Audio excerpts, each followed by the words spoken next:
My name is Lieutenant Colonel Joshua Roberts. I served in the United States Army as a combat engineer, an infantryman, and a Green Beret. Right around toward the tail end of high school, I kind of felt the draw of service, and I didn't really know what I wanted to do, but I definitely knew like, hey, the military was starting to kind of be something that I wanted to do. And the recruiters starting to come around, I explored the different opportunities. At 17, I had to get my parents to sign for me. And when they did, it was a great experience for me. Overall, had a wonderful career. The military has been good, but there's also been some difficult times throughout, 27 total years for me. But, during those times, a lot of conflict, a lot of deployments, a lot of time away. Got to see the world, but also got to see best of humanity and the worst of humanity. Worked on a Halo team, a Halo sniper team. So, had some bad jumps, some IEDs, I worked in explosives up front in my career. Towards the tail end of it, you couldn't outrun, those injuries and kind of both the physical and mental effects. And, towards that, I got to a point where I needed to do something about it. That's what led me towards searching out anything I could find to kind of help gain momentum towards, getting back to what I consider my normal personality and my normal self.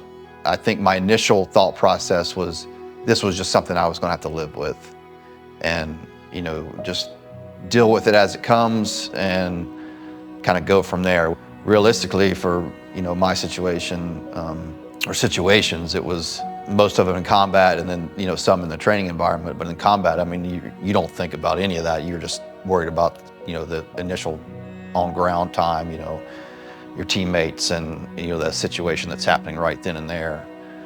The rest of that doesn't even cross your mind. I noticed several things over time that like, man, this is not who I am. This is not who I want to be on the physical and mental side. And, that was when finally I was like, I got to do something. I was really hesitant with the medications. I was very thankful for them, but I was, hesitant to take as many as I had been. And one of the biggest thing is I've been able to come off some of the medications because of the, HBOT therapy. So that's been huge because that's been one of the things I've really wanted to be able to do. I had a hand tremor, specifically in my left hand, sometimes in my right. I hadn't noticed that since I've started. I have auditory processing disorder. That's a work in progress, but, been able to understand conversations a lot better.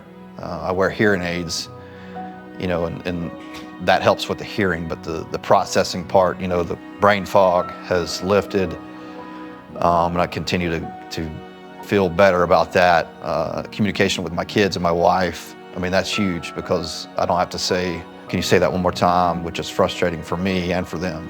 So that's been a big thing. And then the overall effect of just feeling better. It just brings more joy in my life, which is huge.